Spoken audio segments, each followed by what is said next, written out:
먼저 읽겠습니다. 그들이 예수를 끌고 대제사장에게로 가니 대제사장들과 장로들과 서기관들이 다 모이더라. 베드로가 예수를 멀찍이 따라 대제사장의 뜰까지 들어가서 아랫사람들과 함께 앉아 불을 쬐더라. 대제사장들과 온 공회가 예수를 죽이려고 그를 칠 증거를 찾되 얻지 못하니 이는 예수를 쳐서 거짓 증언하는 자가 많으나 그 증언이 서로 일치하지 못함이라. 어떤 사람들이 일어나 예수를 쳐서 거짓 증언하여 이르되 우리가 그의 말을 들으니 손으로 지은 이 성전을 내가 헐고 손으로 짓지 아니한 다른 성전을 사흘 동안에 지으리라 하더라 하되 그 증언도 서로 일치하지 않더라.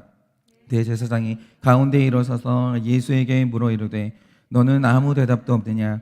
이 사람들이 너를 치는 증거가 어떠하냐 하되 침묵하고 아무 대답도 아니하시거늘 대제사장이 다시 물어 이르되 내가 찬송받을 이의 아들 그리스도냐? 예수께서 이르시되 내가 그니라. 인자가 걷는 자의 우편에 앉은 것과 하늘 구름을 타고 오는 것을 너희가 보리라 하시니 대제사장이 자기 옷을 찢으며 이르되 우리가 어찌 더 증인을 요구하리요? 그 신성 모독하는 말을 너희가 들었도다. 너희는 어떻게 생각하느냐 하니 그들이 다 예수를 사형에 해당한 자로 정죄하고 어떤 사람은 그에게 침을 뱉으며 그의 얼굴을 가리고 주먹으로 치며 이르되 선지자 노릇을 하라 하고 하인들은 손바닥으로 치더라. 베드로는 아랫뜰에 있더니 대제사장의 여종 하나가 와서 베드로가 불 쬐고 있는 것을 보고 주목하여 이르되 너도 나사렛 예수와 함께 있었도다 하거늘 베드로가 부인하여 이르되 나는 내가 말하는 것이 무엇인지 알지도 못하고 깨닫지도 못하겠노라 하며 앞들로 나아갈세. 여종이 그를 보고 곁에 서 있는 자들에게 다시 이르되 이 사람은 그 도당이라 하되 또 부인하더라. 조금 후에 곁에 서 있는 사람들이 다시 베드로에게 말하되 너도 갈릴리 사람이니 참으로 그 도당이라. 그러나 베드로가 저주하며 맹세하되 나는 너희가 말하는 이 사람을 알지 못하노라 하니 다 같이 읽겠습니다. 닭이 곧 두 번째 울더라. 이에 베드로가 예수께서 자기에게 하신 말씀 곧 닭이 두 번 울기 전에 내가 세 번 나를 부인하리라 하심이 기억되어 그 일을 생각하고 울었더라. 아멘. 기도하겠습니다. 하나님, 오늘 이 아침에 정말 이해가 안 되는 부모를 아는 것이 아니라 정말 이해할 수 없는 직장 상사를 아는 것이 아니라 나를 알기 원합니다. 내가 나를 모르기 때문에 모든 문제가 시작되는 것이지 내가 타인을 몰라서 문제가 시작되는 것이 아닙니다. 하나님, 오늘 나를 보게 하여 주시옵소서. 오늘 나를 알게 하여 주시옵소서. 그렇게 오늘 주님께서 나를 아는 은혜를 허락하실 줄 믿사오며 살아계신 예수님 이름 받들어 기도드립니다. 아멘. 네, 오늘 아침에 제가 좀 분주한데요. 그 이유가 뭐냐면 이상하게 자고 일어나면 제가 이제 오늘 설교를 어제 준비하는데 어제 설교 준비할 때 생각나지 않았던 게 아침에 생각날 때가 있어요. 그래서 지금 이 아침에 또 설교문을 고친다고 막 하다가 약간 늦었는데요. 오늘 좀 이렇게 여유가 없었는데 제가 다시 정신을 차리고 함께 말씀을 좀 묵상하도록 하겠습니다. 우리가 성경에서 구속사를 묵상하다 보면 정말 신비한 아이러니 하나를 발견하게 되는데 여러분, 우리의 목적은 구원이고 태초에 하나님이 계획하신 것처럼 영원한 생명을 얻는 것이 목적이거든요. 그런데 이 말을 그냥 지나가시면 안 돼요. 이게 하나님의 목적이에요. 여러분, 원래 인간은 죽는 존재가 아닙니다. 원래 인간은 죽도록 설계된 존재가 아니에요. 원래 인간은 영원히 사는 게 정상이에요. 그런데 우리가 죄를 지으면서 죽음이라는 게 들어온 아주 이상한 상태가 됐다라는 거죠. 그래서 하나님의 이 원래 목적이 뭐냐면 창조의 목적 그대로 여러분이 영원히 사는 게 하나님의 목적이에요. 그런데 여기서 일어나는 역설이 뭐냐면 이 두 가지 보물을 얻는 방법이 영원히 사는 방법은 죽는 것밖에 없다라는 거예요. 그러면 왜 구원과 영생을 얻는 방식이 죽음일 수밖에 없는 것인가? 여러분, 우리가 분명히 알아야 될 것은 성경이 신자의 죽음과 불신자의 죽음을 전혀 다르게 취급합니다. 이 죽음이라는 것이 영생의 씨가 있는 자와 없는 자에게 완전히 다르게 작동해요. 일단 불신자의 죽음은 죄의 싹시고 죄의 결론이에요. 그래서 불신자가 죽음을 경험했으면 그게 바로 불신자의 종결이 되는 거예요. 종결이 되는 거죠.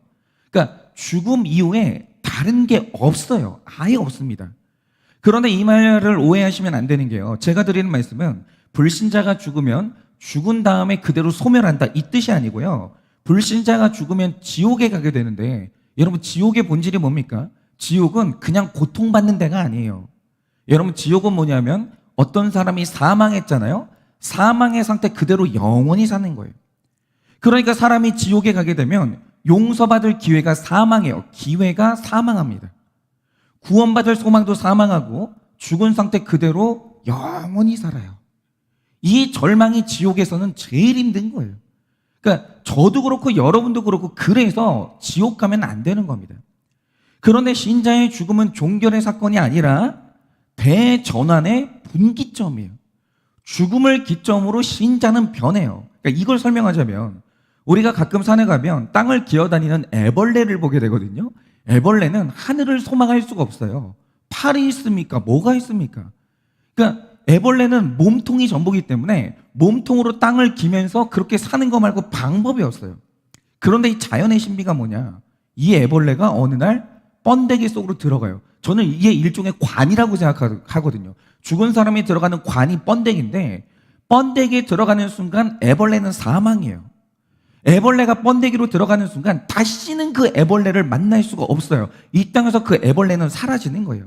그런데 애벌레가 완전히 사라지고 나면 그 다음에 일어나는 일이 뭡니까? 놀랍게도 그 번데기 안에서 땅을 기던 애벌레가 아니라 하늘을 나는 나비가 태어나요.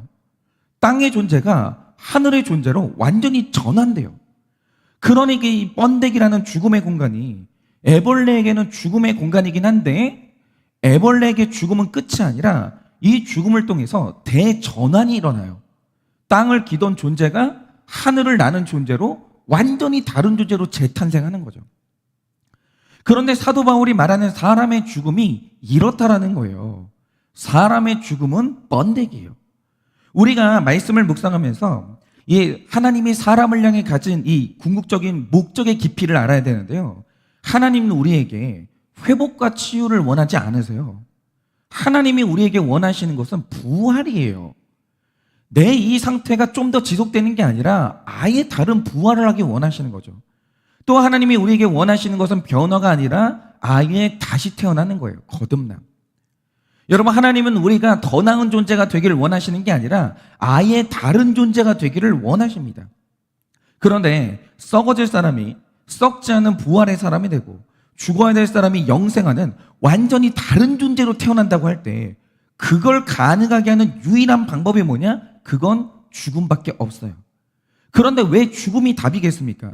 제가 아까도 말씀드렸지만 지금 우리는 100% 죄인이에요. 여러분이 자신을 제대로 알아야 되는데 우리는 머리부터 발끝까지 성한 데가 아무것도 없어요. 원래 하나님이 만드셨던 그 상태가 아무것도 없다라는 거죠. 완전히 손상되어 있는 거예요. 인격도 손상되어 있고 육체도 완전히 손상됐어요. 그래서 우리는 완전히 이 인격이 왜곡됐기 때문에 썩는 게 좋아요. 여러분 생각을 해보세요. 이 땅에 있는 것들 중에 안 썩는 게 뭐가 있어요? 여러분 제가 서 있는 이 건물이 되게 튼튼한 건물이거든요. 근데 이게 안 무너집니까? 이게 부패되고요. 썩어요.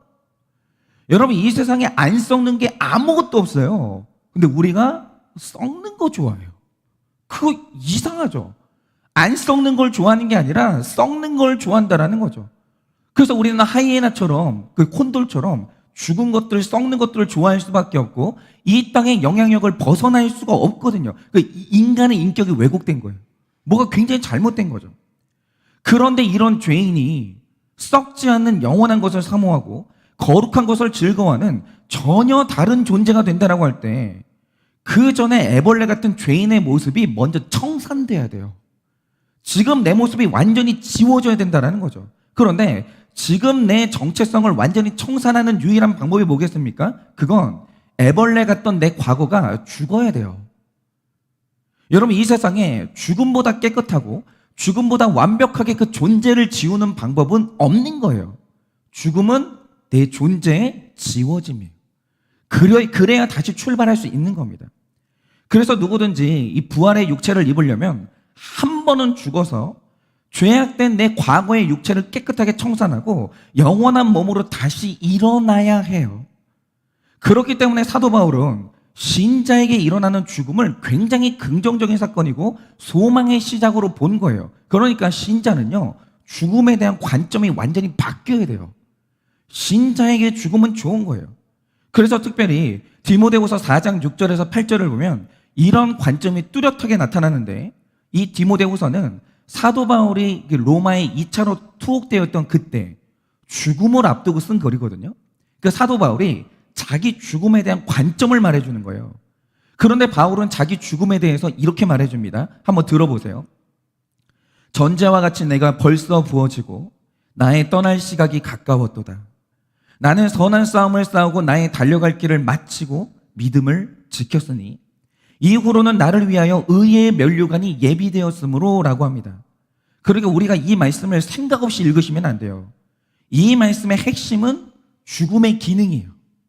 그러니까 죽음 이전에 바울은 고난받는 종이고 권력자가 찍어 누르면 죽을 수밖에 없는 벌레 같은 존재거든요. 그런데 이렇게 초라한 사도 바울이 죽음을 통과하고 나면 의의 면류관을 쓴 영광의 존재로 완전 대전환이 일어난다는 거예요. 이게 죽음을 대하는 사도 바울의 관점이에요. 사도 바울은 죽음의 이 지평을 다시 열어버린 사람인 거죠. 그래서 여러분 잘 들으세요. 신자에게 죽음은 좋은 거예요. 여러분 이 역설을 아셔야 돼요. 신자에게 죽음은 좋은 거예요. 그래서 가끔은 하나님이 신자의 삶에 죽음 같은 사건을 보내시는데, 죽음 같은 사건을 보내시는 이유가 뭐겠습니까? 신자는 죽을 것 같은 사건을 한번 겪고 나면 전혀 다른 존재로 변환이 일어나요. 그 이상하죠? 과거의 내가 지워지고 다른 존재가 되는 거예요. 그래서 사탄이 진짜 택자에게 주는 것은 불같은 연단이 아니라 평안이에요. 왜냐? 택자란 평안하면 영성이 약해지고 죄성이 살아나지만 죽음 같은 고난을 통과하고 나면 전혀 다른 존재로 변화되거든요. 이상해요. 신자는요, 그렇게 안 되던 거룩이 죽음 같은 사건을 통과하고 나면 거룩이 가능해져요. 그러니까 거룩의 레벨이 뛰어오르는 거예요. 그래서 여러분이 요즘 보시는 아침 예배의 주제처럼 내 안에서 복음을 완성하는 것은 평안이 아니라 죽음이에요. 안 되던 것이 죽음을 통과하고 나면 완성이 돼요. 그러니까 우리가 이 고난주간에 묵상하는 모든 말씀을 이런 관점에서 봐야 되는데요. 지금 예수님은 십자가의 죽음을 향해서 똑바로 전진하고 있거든요. 다른 목적지가 없어요. 오직 십자가에 오르는 것 말고는 다른 목적지가 없는 거예요. 죽어야 되는 거예요. 그런데 많은 사람들이 묻는 게 뭐냐면 왜 우리를 구원하는 방법이 꼭 죽음밖에 없냐라는 거예요. 그러니까 다른 말로 하면 이런 거죠. 주님, 왜 굳이 우리 삶에 고난을 줘야 됩니까? 왜 고난이 필요한 겁니까? 왜 우리가 십자가를 짊어져야 됩니까? 왜 그 방법밖에 없는 겁니까? 늘 이런 질문을 하는 거예요. 그런데 이건 사람이 지은 죄의 심각함을 몰라서 그러는 거예요. 여러분, 지금 예수님은 죽으실 때가 임박했는데 사실 그 전까지는 드러나지 않았지만 겟세마네 동산에서 완전히 드러난 사실이 있어요. 그게 뭡니까? 예수님이 기적을 베푸실 때까지는 제자들이 예수님을 사랑하는 것 같았어요. 그리고 바리새인, 서기관, 대제사장들도 대화로 풀면서 교양 있는 사람들 같았어요. 그런데 겟세마네 동산에서 완전히 드러난 사실이 뭡니까? 알고 보니까 제자들이 전부 다 배신자였는데 너무나 슬픈 것은 한 명도 빼놓지 않고 다 배신자였어요. 다. 여러분, 우리가 가정에 5명이 있다고 하죠. 5명 중에 배신자가 아닌 사람이 몇 명이나 있을 것 같으세요? 그런 사람은 없어요. 보세요. 엄마도 배신자고 아빠도 배신자고 아들도 배신자고 딸도 배신자고 다 배신자예요. 여러분, 우리는 본질상 다 배신자예요. 내 목에 칼 들어오잖아요. 다 배신해요. 그날 그게 드러난 것 뿐이에요. 또 교양이 있는 것 같았던 대제사장의 무리는 검과 몽치를 들고 오면서 증거도 없이 예수님을 잡아 죽이는 거예요. 그 안에 있는 폭력성이 완전히 드러나는 거예요. 그러니까 이 말 뜻이 뭐냐면 이 땅에 사는 사람 중에서 의인이 아무도 없는 거예요. 그걸 고발하는 현장이 어디냐? 겟세마네 동산에서 이게 완전히 드러나는 거예요. 그래서 이전까지는 구속사의 흐름이 뭐였냐면 전 인류가 지옥으로 흘러 떠내려가고 있는 게 누구도 거스를 수 없는 구속사의 흐름이었어요. 굉장히 도도하고 굉장히 강력하게 지옥을 향해서 흐르고 있는 거예요. 그런데 제가 말씀드렸듯이 하나님의 세계에서 죽음의 역할이 뭐냐? 대변환을 이루는 수단이거든요. 어딘가에 죽음이 발생하면 물줄기가 변해요. 그 힘을 가진 게 죽음밖에 없다라는 거죠. 다시 말해, 전 인류가 지옥으로 가는 구속사의 흐름이 빠르게 흐르고 있었는데 예수님이 갑자기 그 흐름 속에 서시더니 그 한가운데서 죽어버린 거예요. 그러자 일어난 일이 뭐냐? 오직 지옥을 향해 흐르던 이 인류의 역사가 구원을 이루는 구속사로 대전환이 일어난 거예요. 예수님이 자기 죽음으로 그 흐름을 바꿔버린 거죠. 여러분은 이 죽음의 의미를 이렇게 봐야 되는 거예요. 그러니까 이런 거죠. 우리 집에 예수를 모르고 죽어가는 자녀가 있어요. 예수를 모르고 죽어가는 배우자가 있어요. 여러분, 그 흐름을 바꾸는 유일한 방법 뭔지 아십니까? 그 죽어야 돼요. 안 죽고 지옥을 향해 달려가던 내 자녀가 방향을 바꿔서 천국 갈 수 있냐라고 하면 그건 없어요. 죽음밖에는 그 흐름을 바꿀 힘이 아무것도 없는 거예요. 여러분, 하나님의 아들의 죽음이 아니면 이 절망스러운 흐름을 바꿀 수 있는 것은 아무것도 없어요.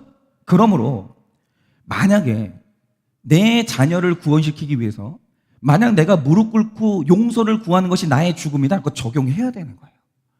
만약에 내가 내 자녀의 구원을 위해서 돈을 포기하는 것이 내 적용이다, 해야 되는 거예요. 죽음 말고 흐름을 바꿀 수 있는 건 아무것도 없는 거예요.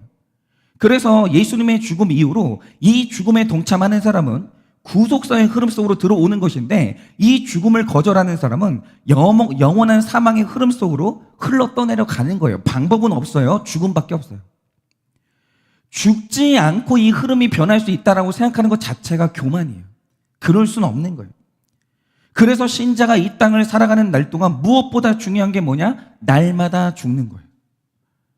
이런 관점에서 오늘 말씀을 보시면 여러 명의 사람들이 등장하는데 이들을 영적으로 구별하면 딱 두 가지로밖에 구별이 안 돼요. 근데 그 구분이 뭐냐? 마침내 죽음을 이룬 사람과 절대로 죽을 수 없는 사람, 이 두 부류밖에는 나눌 수가 없어요. 그러면 죽지 못하는 사람들의 특징이 뭐냐? 그리고 죽음을 이루는 사람의 특징이 뭐냐? 오늘 이걸 묵상해야 되는데 사실 오늘 말씀은요, 포인트가 최소한 3개거든요. 그런데 오늘은 시간의 제한이 있기 때문에 베드로에 대해서만 한번 묵상을 해볼게요. 자, 어제 말씀에서 예수님은 검과 몽치를 든 600명의 군인들에게 끌려가셨습니다. 그리고 그들이 예수님을 끌고 간 곳이 어디냐? 영적으로 상징적으로 봐야 되는데 대제사장의 집 안으로 끌고 갔어요. 그런데 이 집 안이라는 가장 깊은 공간이 중요한 이유가 뭐냐? 지금 이 집 안에는 대제사장과 장로들과 서기관들이 모였는데 이 모임을 공회라고 하거든요. 그런데 예수님이 이 모임에 들어가서 사형 선고를 받으면 비로소 그의 죽음이 확정돼요. 그러니까 여기까지 들어와야 되는 거예요. 그래서 예수님은 죽기 위해서 대제사장의 집 안으로 들어왔어요. 그런데 오늘 말씀의 베드로를 보세요. 지금 다른 제자들은 자기가 입던 옷까지 다 버리고 도망을 간 상태거든요. 그런데 베드로는 완전히 도망가지 않았어요. 여러분, 이걸 잘 보세요. 그리고 도망가지 않고 뭘 했냐? 53절을 보면 예수님을 멀찍이 따라가다가 대제사장의 집 뜰 안까지 들어갔어요. 그런데 그가 예수님을 따라서 들어가다가 마침내 집 안까지 들어갔냐라고 하면 그건 아니고 다시 말해 그 집의 마당에서 멈춘 다음에 거기서 아랫 사람들과 함께 불을 쬐고 있는 거예요. 그러니까 우리는 이 뜰이라는 장소의 영적인 의미를 알아야 되는데 오늘 말씀에서 죽기로 작정한 예수님은 대제사장의 집 안으로 들어갑니다. 가장 깊은 곳으로 들어가요. 그런데 오늘 말씀의 베드로는 예수님을 따라오다가 거기까지 안 들어가고 뜰에서 멈췄어요. 그러면 이 뜰은 어떤 장소냐? 이게 굉장히 교활하고 교묘한 장소인데 절대로 죽을 수 없는 사람은 이 뜰에 머물러요. 죽기를 거부하는 사람은. 그러면 왜 절대 죽을 수 없는 사람이 뜰에 머무는가? 일단 많은 분들이 1차적으로 이게 파악하는 게 뭐냐면, 자, 베드로가 멀찍이 서 있다가 잡혀가는 예수님을 따라오긴 했는데 예수님을 따라서 죽을 생각까지는 없었거든요. 그러니까 그냥 예수님이 어떻게 되나 보고 싶었던 거예요. 그래서 자기 생명을 보존하기 위해서 집 안으로는 안 들어가고 뜰에서 멈췄어요. 여기까지야 모든 사람이 다 알고 있죠. 그런데 베드로의 교활함이라는 것은 여기서 멈추는 순진한 것이 아니에요. 여러분, 베드로가 뜰까지 왔다는 것은 이거보다 훨씬 더 교활한 이중적인 의미가 있는 것인데, 자, 베드로는 예수님을 따라서 죽는 게 되게 싫었어요. 그건 우리가 다 알아요. 그런데 죽는 것만큼이나 싫어했던 게 뭐냐? 살고 싶은 것은 맞는데 동시에 예수님을 배신했다는 배신자 소리를 듣는 것도 죽는 것만큼 싫어요. 그래서 내 목숨도 보존하는데 동시에 배신자 소리도 안 들을 수 있는 적당한 거리가 필요했어요. 그런데 그 절묘한 거리가 어디냐면 바로 그게 뜰인 거예요. 그러니까 이 다른 제자들은 되게 순진한 게요, 예수님이 잡혀가시는 순간 살고자 하는 욕구가 가니까 배신자 소리를 듣든 말든 도망간 다음에 다시는 돌아오지 않는 거예요. 그러니까 이거는 자신의 본 모습이 완전히 드러나는 순진한 모습이에요. 그런데 베드로의 교활함이 뭐냐? 나는 자존심이 있기 때문에 목숨도 중요하지만 배신자 소리를 안 듣는 것도 못지않게 중요한 사람이거든요. 배신도 하는데 자존심도 챙기고 싶은 거예요.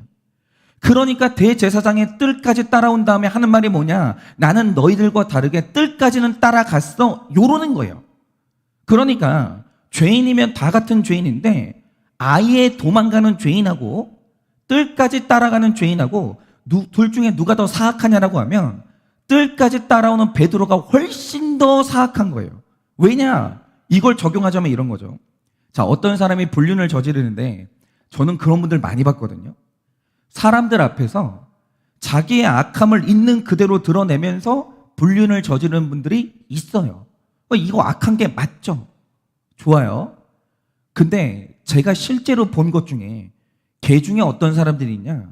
불륜을 저지르는데 불륜을 저지르는 동안 동시에 사람들 앞에서 자기 배우자한테 너무너무 잘해주는 거예요. 그런데 이렇게 잘해줬던 이유가 뭐냐? 불륜이 들켰을 때 내가, 여러분도 봤지 않냐? 내가 내 아내를 사랑하기 위해서 최선을 다했지만 저 사람이 나한테 너무 잘못했기 때문에 내가 어쩔 수 없이 불륜을 저질렀다. 나는 외로워서 불륜을 저질렀고 인정받기 위해서 불륜을 저질렀다. 이런 변명을 하기 위해서 보여주기식 친절을 베푸는 사람들이 있어요. 그런데 여기에서 사람들에게 보여주고 싶은 이 친절이 바로 베드로가 뜰까지 따라오는 행동인데 둘 다 불륜이에요. 둘 다 나쁜 사람이 맞거든요. 그런데 둘 중에서 더 나쁜 사람이 누구겠습니까? 더 악랄하고 더 교활한 사람이 누구겠어요? 악한 모습을 있는 그대로 드러내는 사람보다 내가 좋은 사람인 척 포장하는 죄인이 이중적으로 더 나쁜 사람이에요. 훨씬 더 교활한 인간이에요. 그런데 오늘 말씀의 베드로가 그런 인간이라는 거죠. 모든 제자들이 다 죽는 것을 싫어했거든요. 12명 다 죽는 거 싫어했어요. 12명 다 배신자예요. 그런데 베드로는 12명의 제자들 중에서도 가장 죽는 것을 싫어했는데 그 증거가 뭡니까? 다른 제자들은 배신하고 나서 배신자인 내 정체를 인정하고 자기 정체를 직면했거든요. 그리고 아파했어요. 내가 배신했구나. 이게 나구나. 나는 이거밖에 안 되는구나. 이랬어요. 그런데 베드로는 정말 교활하게도 배신을 했음에도 불구하고 배신자의 죄책감과 배신자의 수치심까지 느끼는 건 싫은 거예요. 그러니까 베드로는요, 가장 죽을 수가 없는 사람이에요. 베드로는 이것도 싫고 저것도 싫고 다 싫은 거예요. 그러니까 억지로 대제사장의 뜰까지 찾아와서는 내가 배신자는 맞는데 그래도 나는 뜰까지는 따라갔던 배신자야. 나는 최선을 다했던 배신자야. 이런 식으로 자기를 포장하는 거예요. 이게 얼마나 교활하냐? 이거죠. 정말 교활한 거예요. 우리가 다 이래요. 믿음 없거든요. 믿음 없다는 소리 듣기 싫은 거예요. 적당히 봉사하고 적당히 기도하고 적당히 신앙생활하면서 저는 할 건 했는데요. 이러는 거예요. 얼마나 교활하냐 이거죠. 그런데 여기에서 진짜 문제가 뭐냐? 베드로가 이 뜰에서 가장 위선적인 12명 중에서 가장 위선적인 자기 정체를 봤을까요? 문제는 그게 아니라는 거예요. 사실 12명의 제자 중에서 가장 악한 인간이 베드로인데 베드로는 이 뜰까지 따라오는 바람에 자기가 되게 괜찮은 사람이라고 스스로 만족하는 중이에요. 그러면 자기에 대한 만족이 있다는 그 증거가 뭐냐? 만약 베드로가 자신의 배신에 대해서 너무 괴로웠다면 땅바닥을 뒹굴면서 괴로워했을 거예요.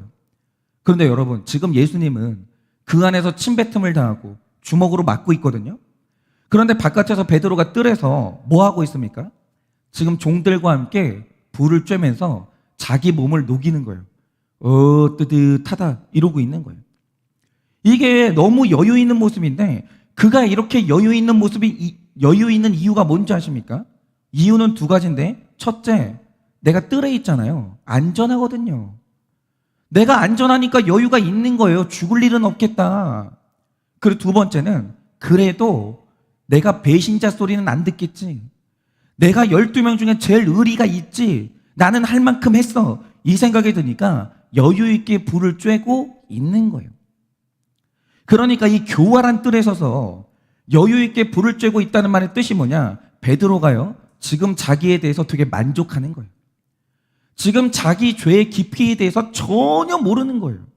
그러니까 오늘 베드로가 가장 깊은 곳에 들어가는 게 아니라 뜰에만 머물러 있는데 이것의 또 다른 의미가 뭐냐면 베드로가 자기 죄의 가장 깊은 곳까지 들어간 게 아니라 딱 뜰 정도의 죄만 봤다 이 뜻이에요. 그런데 자기 죄를 밑바닥까지 보지 못할 때 일어난 일이 뭐냐 하면 오늘 베드로처럼 자기 신앙생활에 대해서 자기 구원에 대해서 여유가 있는 거예요. 예배를 드려도 불을 쬐는 것처럼 여유가 있고 큐티를 해도 불을 쬐는 것처럼 여유가 있고 회개를 해도 눈물로 애통하는 게 아니라 불을 쬐는 것처럼 여유가 있어요. 왜냐? 자신에 대해서 자신이 있고 만족하는 사람은 절박할 수가 없는 거예요. 여유가 있는 거예요. 저는 이게 진짜 무섭다고 생각하는데요. 요즘 누가 뭐래도 우리나라에서 가장 유명한 셀럽이 오은영 박사님이거든요. 지금 우리나라 애들은 오은영 박사님이 다 키우고 있다고 해도 과언이 아니에요. 그런데 요즘에 보니까 이 오은영 박사님이 아이들만 상담하는 게 아니라 어른들도 상담하더라고요. 그래서 제가 짬이 나는 대로 그런 영상들을 보고 있는데 제가 그 영상을 볼 때마다 하나같이 보게 되는 게 뭔지 아십니까?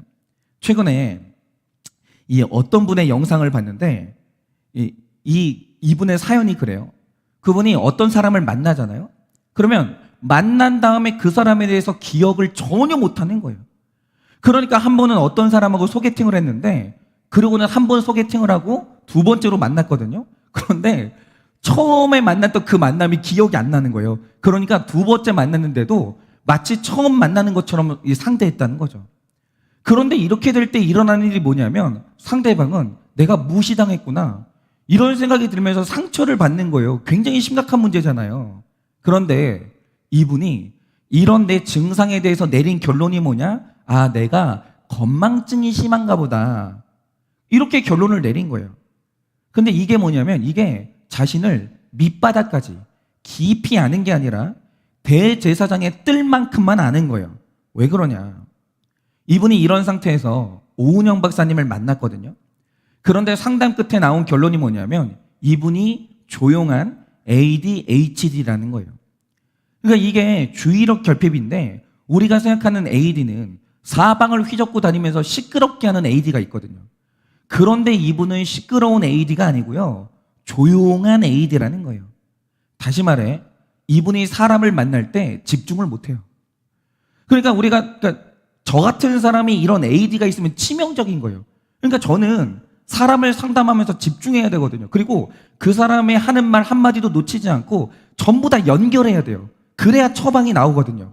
근데 이분의 문제가 뭐냐면 상대방이 말을 하는데 집중이 안 되는 거예요. 상대방의 얼굴이 집중이 안 되는 거예요. 계속 산만한 거죠.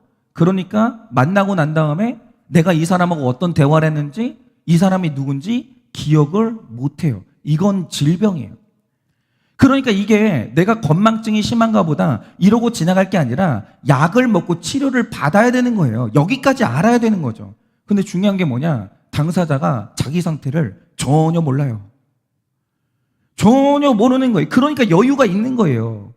그래서 사람들마다 꼭 상담을 받고 나서 하는 말이 뭔지 아십니까? 나는 오늘에야 나 자신을 처음으로 알았다라는 거예요. 전부 다 이래요. 그러니까 사람들에게 있어서 정말 큰 문제가 뭐냐? 만약 베드로가 자기의 죄의 밑바닥을 보고 내가 12명 중에서 제일 교활하구나, 내가 12명 중에서 제일 악하구나, 이런 자기 밑바닥을 보고 자기 교활함을 제대로 봤다면 그는 오늘 불죄고 여유 있게 잊지 못합니다. 이따 보겠지만 베드로가 이렇게 잊지를 못해요. 자기 죄를 남김없이 보낸 사람은요, 이 죄악된 내가 구원받는 방법은 죽는 거 말고 없구나, 이렇게 돼요. 그런데 문제가 뭐냐?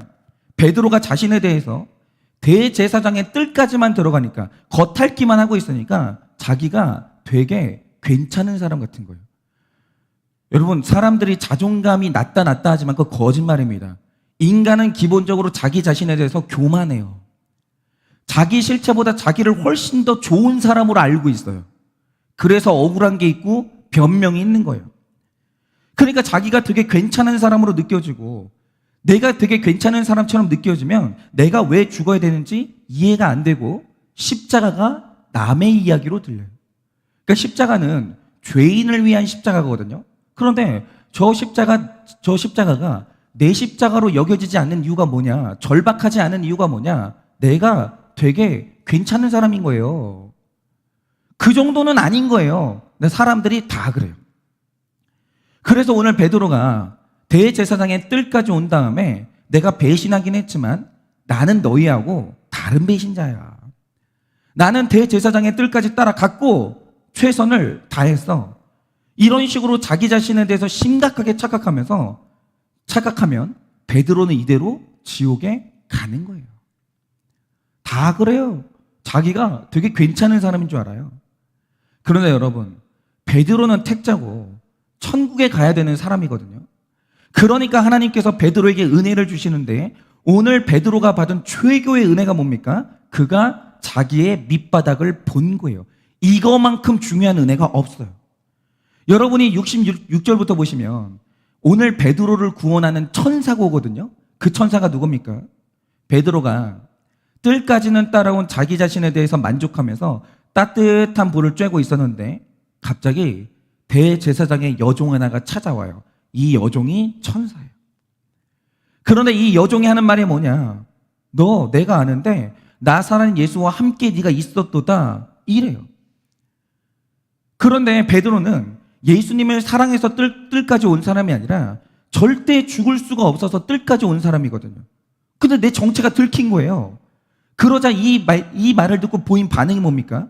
68절을 보면 그가 부인하여 이르되 나는 네가 말하는 것이 무엇인지 알지도 못하고 깨닫지도 못하겠노라 하며 라고 해요.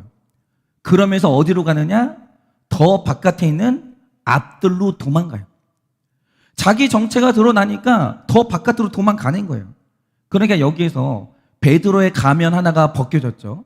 그는 배신자일 뿐만 아니라 거짓말장이에요. 자기 밑바닥이 하나 드러난 거예요. 그런데 이 천사 같은 여종이 여기서 그치는 게 아니라 69절에서 또 하는 말이 뭐냐? 이제는 다른 사람들한테까지 일러 바치면서 이 사람이 그 도당이라고 고발합니다. 그러자 70절을 보면 이 말을 들은 사람들이 베드로를 알아보고 맞다고, 네가 그 도당이라고 전부 다 그를 지목하는 거예요. 그러자 베드로가 여기서 보인 반응이 뭡니까? 베드로는 의리가 있는 사람이 아니에요. 71절에서 그가 예수님을 저주하고 맹세하되 나는 이 사람을, 근데 이거를 원어적으로 다시 풀면 나는 이딴 인간을 알지 못하노라 하는데 그 순간 닭이 두 번째로 울고 나를 향해 너는 100% 죄인이라고 말씀하셨던 예수님의 말씀이 기억이 나는 거예요. 그리고 인정이 되면서 베드로가 드디어 통곡을 하고 분수령적인 회개를 해요. 근데 이 분수령적인 회개를 하는 이유가 뭐냐? 자기 밑바닥을 봤거든요. 아까 자기 밑바닥을 보지 못했을 때는 불을 쬐고 있는 거예요. 그런데 자기 죄의 밑바닥을 보고 나니까 그때서야 눈물이 나면서 회개가 터지는 거예요. 여러분, 바로 이겁니다. 사람은 100% 죄인이라서 이 죄인된 모습이 죽어지지 않으면 우리는 절대로 천국에 갈 수가 없거든요. 회개해야 천국 가요. 그런데 회개가 언제 나옵니까? 내 밑바닥을 못 보잖아요. 회개가 안 나와요. 내가 이 정도면 괜찮은 사람이구나 착각하면서 여유 있게 불을 쬐듯이 예수님을 따르고 여유 있게 신앙생활 하시는 분들이 있어요. 그런데 누구든지 자기 죄를 정확히 보고 지옥을 알면 그럴 수는 없거든요. 회개를 하는 이유가 뭐냐? 밑바닥을 봐야 회개가 나오는 거예요. 제가 어제 진짜 이상한 게 뭐냐면 연락을 몇 건을 받았는데 한 분은 드디어 내가 좋은 신앙인 줄 알았던 내 실체를 보게 됐다. 이런 이제 연락을 하나 받았고, 두 번째는 뭐냐면 자기는 되게 행복하게 살 줄 알았는데 지금 부부간의 부부싸움이 끊이질 않는다는 거예요. 그러면서 한번 저를 만나고 싶다라고 연락이 오신 거예요. 근데 여러분 생각을 해보세요. 왜 부부싸움이 날까요? 여러분, 부부싸움의 본질이 뭐냐면 사람이 자기 밑바닥을 못 보면 부부싸움이 계속돼요. 다시 말해서 부부싸움의 본질이 뭐냐면 나는 괜찮은 사람인데 네가 이상해. 네가 변해야 돼. 이게 부부싸움의 원인이에요. 그런데 사람마다 자기 밑바닥을 보고 내가 변해야 돼. 내가 미안해. 이러면 부부싸움이 날 수가 없는 거예요. 근데 부부싸움이 나는 이유가 뭐냐? 내가 괜찮은 사람이라는 거예요. 네가 이상한 사람이라는 거예요. 그러니까 가족이 지옥이 되는 거예요. 사과가 안 나오고. 여러분, 이렇게 베드로처럼 우리가 나도 속고 남도 속이면서 여유 있게 불이 낮쬐는 신앙생활을 우리가 지금 하고 있는 거예요. 그런데 하나님이 그 사람을 사랑하사 천국에 데려가고자 할 때 반드시 하시는 일이 뭐냐? 내 주변 사람의 고발과 사건을 통해서 내 죄의 밑바닥을 보게 하시는 거예요. 내가 이거밖에 안 되는 인간이었구나. 내 믿음은 이거밖에 안 됐구나. 나는 이런 사람이구나. 보게 하시는 거예요. 그런데 내 밑바닥을 보는 게 그게 축복이라는 거죠. 그러니까 지금 우리 중에는 내가 믿음 좋은 사람인 줄 알았는데 어떤 사건을 통해서 누군가의 고발을 통해서 내 믿음의 밑바닥을 보는 분들이 있고 내 인격의 밑바닥을 보는 분들이 있어요. 내 주변 사람들의 폭로를 통해서 내 죄가 드러나고 수치를 당하는 분들이 있다라는 거죠. 근데 그건 재앙이 아니고요. 구원을 위해서 하나님이 내 밑바닥을 드러내시는 거예요. 여러분은 자기 밑바닥을 봐야 진정한 회개가 되는 거예요. 그러므로 내 밑바닥을 보는 건 은혜 중에 은혜요, 축복 중에 축복이에요. 그러니 오늘도 내 밑바닥이 드러나는 그 수치의 자리에서 우리가 해야 될 일이 뭐겠습니까? 나는 이만하면 됐다라고 하면서 여유 있게 불을 쬐는 게 아니라 내 죄를 고백하고 죽는 목장의 자리, 내 죄를 인정하는 예배의 자리, 내 죄를 남김없이 보는 큐티의 자리로 오셔야 되는 거예요. 그리고 거기서 눈물로 내가 본 내 본 모습을 눈물로 고백하고 회개하면 가장 교활한 베드로가 구원받는 베드로로 변화가 되는 거예요. 그러니 오늘도 말씀을 들으실 때 내 죄의 밑바닥이 보이는 은혜를 받으시기를 바라요. 여러분, 지금 여러분이 알고 있는 여러분의 모습은 진짜가 아니에요. 더 추악한 밑바닥이 있어요. 그걸 보셔야 돼요. 그래서 예수님과 함께 죽음의 자리에서 다시 부활하는 여러분 되시기를 예수님의 이름으로 축원합니다. 여러분, 이 시간에 여러분을 위해서 기도하고 오늘도 우리가 각자의 자리에서 기도할 때 하나님, 내 밑바닥을 보게 해주세요. 오늘 부부관계에 문제가 있는 이유가 무엇입니까? 오늘 내 삶에 문제가 일어나고 갈등이 안 풀린 이유가 뭡니까? 아직도 여러분이 여러분의 밑바닥을 못 봤어요. 내가 괜찮은 사람이라고 억울해하니까 회개가 안 되는 거예요. 여러분, 보시기를 바라요. 남김없이 보시는 여러분 되기를 바랍니다. 기도하겠습니다. 하나님, 오늘 이 아침에 오늘 우리가 최고의 지혜를 얻기를 원합니다. 그런데 이 세상에서 우리가 얻을 수 있는 지식 중에 최고의 지식이 무엇입니까? 내가 추악한 죄인이라는 사실입니다. 하나님, 우리는 괜찮은 사람이 아닙니다. 남을 가르칠 수 있는 사람이 아닙니다. 하나님, 우리는 추악한 죄인입니다.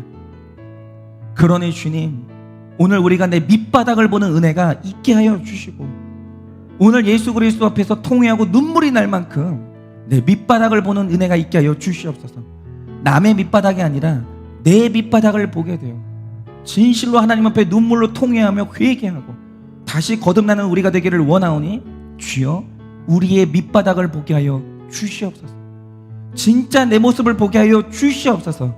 그래서 그 자리에서 회개함으로 죽는 우리가 되게 하여 주시옵소서.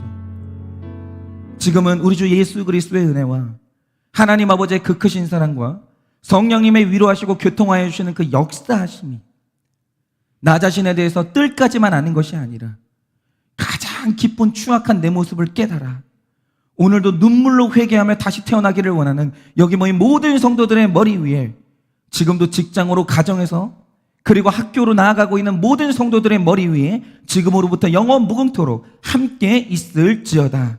아멘.